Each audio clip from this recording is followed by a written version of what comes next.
Hello అండి, అందరికీ నమస్తే. Welcome back to my channel. మళ్ళీ అయితే ఒక లాంగ్ వీడియోతో మీ ముందుకు వచ్చేసాను. పెద్ద ఏం లాంగ్ వీడియో కాదండి. ఈ 2 డేస్ నుంచి మాకు ఇక్కడ వర్షాలు పడుతున్నాయి. చూసారా, మళ్ళీ బీరకాయలు వచ్చినాయి, అక్కడక్కడ ఉన్నాయి. ఇవాళ కొన్ని పాలినేషన్ చేయవలసిన కాయలు కూడా ఉన్నాయి. చూడండి ఒకసారిగా. ఇలాంటివి ఒక 4 పిందులు అయితే ఉన్నాయి. ఇవి ఇంకా ఫ్లవర్స్ అయిన తర్వాత అప్పుడు పాలినేషన్ చేస్తాను. ఒకసారి అయితే బీరకాయలు ఎన్ని ఉన్నాయి చూడండి. అక్కడక్కడ అలా కొన్ని ఉన్నాయి. మార్నింగ్ అయితే మేడ అంతా మొత్తం నిండిపోయింది వాటర్ తోటి. అదంతా కూడా ఇప్పుడు క్లీన్ చేసి దగ్గరికి పోగు పెట్టాను. అదంతా ఒక బస్తాడు అయితే అవుతుంది. అలాగే బీరపాదు పక్కనే చూడండి మల్లి చెట్టు. ఇదైతే మంచిగా మొన్నంతా ప్రూనింగ్ చేసేసాను, హార్డ్ ప్రూనింగ్. మళ్ళీ అయితే కొత్తగా కొమ్మలు మొగ్గలు అయితే వచ్చినాయి. ఇది బాగా పెద్ద మల్లి అండి. ఇది చూసారా మొగ్గలు ఎంత ఉన్నాయని. దాని పక్కనే వచ్చి బెండకాయ చెట్లు. ఈ సంవత్సరం ఏంటో కానివ్వండి, నిత్యం మల్లి మొక్కలు అయితే అస్సలు మంచి పూత అయితే రాలేదు. వచ్చినా కానీ ఇలాగ చిన్నగా, అంటే మనం ఏదో సరిగ్గా పట్టించుకోకపోవడం వల్ల, లేకపోతే ఒక సంవత్సరం కాత వస్తుంది, ఒక సంవత్సరం కాత రాదు కదా, అలాగానేమో అనుకుని దాన్ని అయితే కొంచెం లైట్ తీసుకున్నాను. అలాగే వేరే ఒక కొత్త డబ్బా పెట్టుకున్నానండి. ఇవి మా వారు తీసుకొచ్చారు. ఈ కేసులు ఇవి తీసుకొస్తే ఇందులో మట్టేసి కంపోస్ట్ కింద అని చెప్పి నేను తినేసిన ఖర్జూర పళ్ళు తొక్కలు, అలా సీడ్స్, పుచ్చకాయ సీడ్స్ అన్నీ వేస్తే చూడండి ఎంత చక్కగా అయితే కర్బూజా పళ్ళ మొక్కలు అయితే వచ్చినాయని. ఇక్కడ కర్బూజాలు కూడా ఉన్నాయి చూడండి, చిన్నవే. చాలానే పోతుంది. లైట్గా పురుగు కూడా పట్టింది దీనికి. ఇందాకనే కట్ చేసేసాను అంతానే. మీకు కాయలు అయితే చూపిస్తాను చూడండి, చిన్నగా చాలా పోతుంది అండి పక్కన. ఇందులో అసలు యాక్చువల్లీ నేను సొరపాదు కానీ లేదా ఆనపకాయ, రౌండ్ ఆనపకాయ కానీ పెడదామని చెప్పినైతే మట్టి ప్రిపేర్ చేసి పెడితే మల్లి చెట్టు అంతా మట్టి అంతా సర్దుకుని ఒక మల్లి చెట్టుది కొమ్మ ఉంటే పెట్టాను అందులోని. అది కూడా చక్కగా చిగురు పట్టేసింది. ఇంకా అందుకని వదిలేశాను. ఈ 2 కూడా అయిపోయిన తర్వాత అప్పుడు తీసేసి ఆనపకాయ పాదు అయితే పెట్టుకుంటాను ఇందులోని.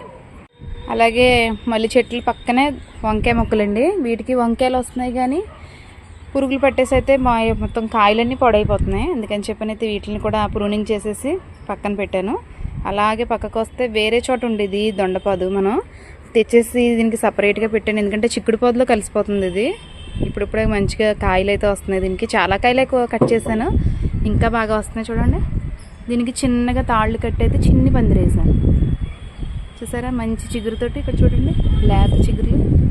ఇవన్నీ కనుక మనకి సరిగ్గా పాకాయి అనుకోండి, ఒక హాఫ్ కేజీ వస్తాయి. అంత చక్కగా వస్తాయి. నేను అప్పుడప్పుడు గుప్పుడు కోస్తేనే, అలాగా కోస్తేనే మా నలుగురికి, ఒక ఫ్యామిలీకి సరిపోయిన కాయలు అయితే వచ్చినాయి. ఇక్కడ కూడా చిన్న టబ్బలో ఉండేదండి మల్లి చెట్టు. ఇదైతే ఒక 7 ఇయర్స్ అయిపోతుంది. ఇంకా మట్టి అంతా వేరు కట్టేసి ఇంకా పూత రావట్లేదు, మొగ్గలు రావట్లేదు అని చెప్పి నేనైతే ఇవన్నీ ఇలాంటి టబ్స్ అయితే 2 తెప్పించాను. ఒకటేమో వచ్చి కర్బూజా పెట్టాను కదా, ఇదేమో మల్లి చెట్టు పెట్టాను. ఫస్ట్ కదండి మొక్క అంతా హార్డ్ ప్రూనింగ్ చేసినట్టయితే ఇలాగా పువ్వులు రాకుండా ఓన్లీ ఉత్తి కొమ్మల్లాగా వచ్చినాయి. మళ్ళీ ఇంకొకసారి ప్రూనింగ్ చేయాలి. అక్కడక్కడ మట్టుకు మొగ్గలు వచ్చినాయి చూడండి. అక్కడక్కడ కొన్ని చోట్ల మాత్రమే ఉన్నాయి మొగ్గలు. ఈ పువ్వులు కూడా అయిపోయిన తర్వాత అప్పుడు మళ్ళీ హార్డ్ ప్రూనింగ్ చేస్తాను. అలాగే బెండకాయ మొక్కలు 3 టబ్బలు అయితే పెట్టాను కదండి. ప్రస్తుతానికి ఈ టబ్బలు అయితే కొంచెం పురుగు పట్టి కాయలు డల్గా ఉన్నాయని చెప్పనైతే చివర్లో కట్ చేస్తాను, మళ్ళీ వస్తుంది. ఇది ఒక చూడండి, పైన చిగురుల దగ్గర వచ్చేదారు కట్ చేసేసాను. మళ్ళీ కొత్త చిగురులు వస్తున్నాయి చూడండి. ఇంక ఇక్కడ నుంచి బాగా వస్తాయి కాయలు. అదొకటి వర్షం కూడా పడింది కదా, చాలా గ్రీనరీగా ఉంది మా గార్డెన్ అంతా. కవర్లో చూపించింది 2వ పాట్ అండి. ఇది ఒకటి 3వది. దీనికైతే చూడండి కాయలు ఉన్నాయి, భలే క్యూట్గా ఉంది చూడండి బెండకాయ. అలాగే ఇక్కడ ఒకటి ఉంది చూడండి. ఇక్కడ ఇంకా చిన్నది బుడ్డిది చిన్నది. ఇలాగైతే ఒక 3 కుండీల్లో పెట్టుకున్నాను. మనకి ఒక 1/2 కిలో వచ్చినా ఎక్కువే కదండి, వస్తాయి. ఎందుకంటే కొద్దిగా సమ్మర్ కదండి, అందుకే రావట్లేదు. ఇప్పుడు సమ్మర్ అయిపోతుంది, ఇప్పుడు వర్షాలు పడతాయి కాబట్టి ఖచ్చితంగా మంచి ఈల్డ్ అయితే తీసుకోవచ్చు మనం. అలాగే ఇది వాషింగ్ మిషన్కి కిందన ప్యాకింగ్ చేసి వస్తుంది కదా, అడుగుని ఉంటుంది కదా, దాన్ని అయితే అసలు ప్లేసే లేదు అందులోని. పడేయడం ఎందుకులే అని చెప్పి మనసప్పకి తీసుకొచ్చి దాన్ని అంతా లోపల ఉన్నదంతా కట్ చేసి హోల్స్ పెట్టి ఇందులో అయితే నేను చుక్కకూర పెట్టాను. చుక్కకూర పెట్టిన తర్వాత ఏమైందంటే, నేను మళ్ళా పుదీనా కొమ్మలు ఉన్నాయని చెప్పనైతే పక్కన పెట్టాను చూడండి. అవి ఎదిగిపోతున్నాయి. ఓ పక్క నుంచి మనకి చుక్కకూర కూడా గ్రోత్ అవుతుంది. మొత్తం మీద ఏదైతే అంటే ఇది ఒక పెద్ద టబ్ లాగా, ఒక మంచి ఫ్లవర్ బుకేలా కాకపోయినా ఆకుల బుకే, నేను కొత్తగా పెట్టుకున్న పేరు, ఆకుల బుకేలా తయారయ్యేలా ఉంది. ఖచ్చితంగా ఇంకొద్ది రోజుల్లో అయితే ఇదంతా ఫుల్ అయిపోద్ది. అప్పుడు మీకు చూపిస్తాను. ఇప్పుడు ఎలాగో వర్షాలు స్టార్ట్ అయినాయి కాబట్టి. దాని పక్కనే చూడండి, గులాబీ టబ్లోని సరదాగా గుచ్చిన మొరం కొమ్మలు అయితే చక్కగా నాటేసుకున్నాయి. హార్వెస్ట్ చేసేసుకున్నాను. మళ్ళీ కూడా ఎదుగుతున్నాయి అవి. ఇంత సమ్మర్లో కూడా టబ్లో అసలు మట్టే లేదు. మీకు చూపిస్తాను చూడండి. 3 అంతులు మట్టి మాత్రమే ఉంది చూడండి. ఇంకా ఎంత లోతుందో కిందకి మట్టి వేయవలసింది నేను. అయినా కూడా చూడండి ఎంత బాగా స్ప్రెడ్ అయిపోయిందని. ఆల్రెడీ దీనికి సీడ్స్ కూడా వచ్చేస్తున్నాయి చూడండి. చూసారా, ఇలా పువ్వు వచ్చిందంటే ఇది సీడ్ తయారవుతుందంట. నేను వస్తూ ఉంటే కానీ ఇలాంటి సీడ్స్ అయితే తయారు చేయట్లేదండి, జస్ట్ అలా వదిలేస్తున్నాను అంతేని. అలాగే ఒక బ్లాక్ టబ్లో గోంగూర, ఇది కూడా 4 చెట్లు ఉన్నాయంతే అండి. పైన అయితే ట్రిమ్ చేస్తాను కొంచెం, ఇప్పుడే చిగుర్లు వస్తుంది బాగానే. అలాగే మీకు ఇంకొకటి చూపిస్తాను చూడండి. అక్కడ టబ్లో చూసారా ఏదో పాదు ఉన్నట్టుంది కదా, అది పుచ్చకాయ పాదు. అది కుండీలోంచి అక్కడి నుంచి స్ప్రెడ్ అయ్యి చామంతి మొక్క మించి వచ్చి ఇక్కడ ఇలా తులసి మొక్కలోకి వెళ్ళి అసలే నాకు కనిపించలేదు. ఏంటి ఇందులో ఇలా ఉంది, బరువుగా ఉంది, కొమ్మలు లాగితే రావట్లేదని చెప్పని చూశాను. నాకే సర్ప్రైజ్ చూడండి ఒకసారి. పుచ్చకాయ చూసారా, అంటే దీనికి ఎండాకాలం కదండి, అసలు మాకే తాగడానికి వాటర్ లేదు. ఇంకా మొక్కలకి ఎక్కడి నుంచి తీసుకొచ్చేస్తాను చెప్పండి. గ్రౌండ్ వాటర్ వేసేదాన్ని. ఆ గ్రౌండ్ వాటర్ వేయడం వల్ల ఏంటంటే తీసుకున్న మట్టికి తీసుకుని బలం అవుతుందంతా ఇలా అయిపోయినట్టుంది. ఎనీవే ఇదైనా సరే చూద్దాం ఎలా వస్తుందని. అందాక ప్రస్తుతానికి ఇందులో దాచేసుకుందాం దీన్ని మనం. యాక్చువల్లీ ఈ డబ్బాలో నేను బంగాళదుంపలు తీసుకొచ్చి పెడితే పందికొక్కులు ఏం చేశాయంటే బంగాళదుంపలు అన్నిటిని తినేసి చక్కగా స్వాహా చేసేసినాయి.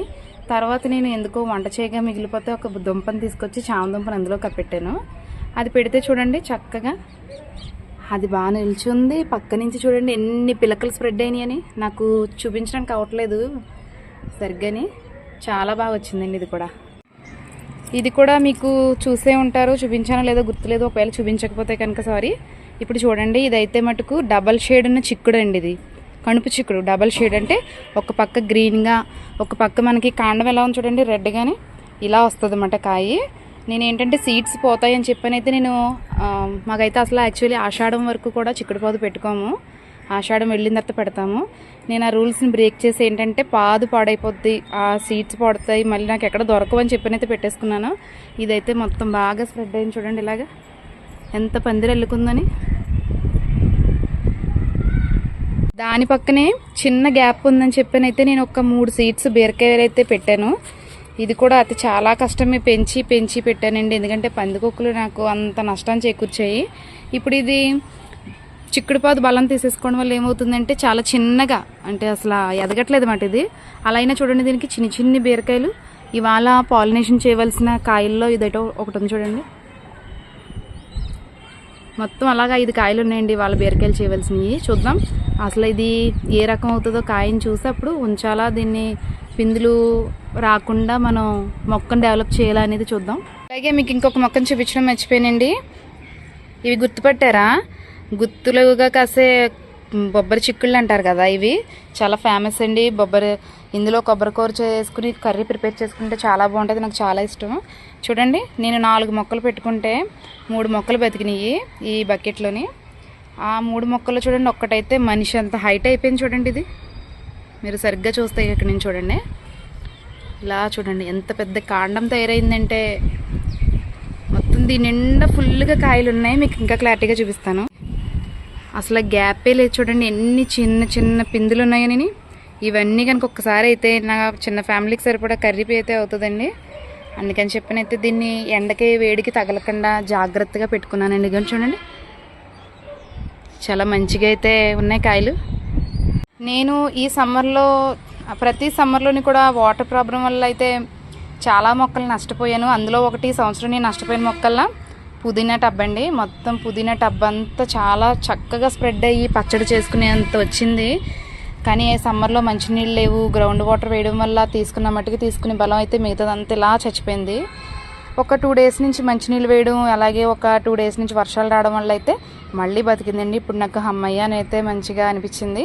ఇప్పుడు దీన్ని డెవలప్ చేసుకోవాలండి. అందుకే చచ్చిపోతుందని చెప్పి నేను ఆ వాటర్ ఉంది కదా వాషింగ్ మిషన్ది, అందులో కూడా పెట్టుకున్నానండి. ఈ సమ్మర్కి అయితే నేను నా పుదీనా మొక్కనైతే కోల్పోయానండి. ఏం పర్లేదు, మళ్ళీ అయితే చిగురిస్తుంది. ఇది నేను బాధపడుతున్నాను అనుకుంటున్నట్టుంది ఇది, అందుకే చూసారా మళ్ళీ చక్కగా చిగురించేసింది. అలాగే ఈ బ్లాక్ టబ్లో మరవం పెట్టాను కదండి, ఈ సమ్మర్లో అయితే ఒక సంచి నిండుగా అయితే హార్వెస్ట్ చేశాను. హార్వెస్ట్ చేసిందంతా కొద్దిగా అయితే తలలో పెట్టుకున్నాం, కొంచెం ఏమో దేవుడి దగ్గర పూజగాని పెట్టుకున్నాం, మిగతా కొంచెం మాకు తెలిసిన వాళ్ళకి ఇచ్చాను. అలాగే దీన్ని కూడా చాలా కేర్ తీసుకుని జాగ్రత్తగా చూసుకున్నానండి. ఓకేనండి, నా గార్డెన్లో కొన్ని మొక్కలను అయితే చూపించాను కదండి. అవి వర్షం వచ్చిన తర్వాత ఎంత క్యూట్గా ఉన్నాయంటే నేను అసలు వివరించలేను. అందుకనే నా యొక్క ఆనందాన్ని అయితే మటుకు మీకు ఈ వీడియో రూపంలో చూపిస్తున్నాను. మళ్ళీ మంచి హార్వెస్ట్ తోటి ఫ్లవర్ తోటి కూడా మనం మళ్ళీ నెక్స్ట్ వీడియోలో కలుసుకుందాం. అంతవరకు బాయ్ అండి. మన ఛానల్ని అయితే సబ్స్క్రైబ్ చేసుకుని సపోర్ట్ చేయండి, అలాగే లైక్ చేయండి వీడియో నచ్చితే కనుక. బాయ్ అండి.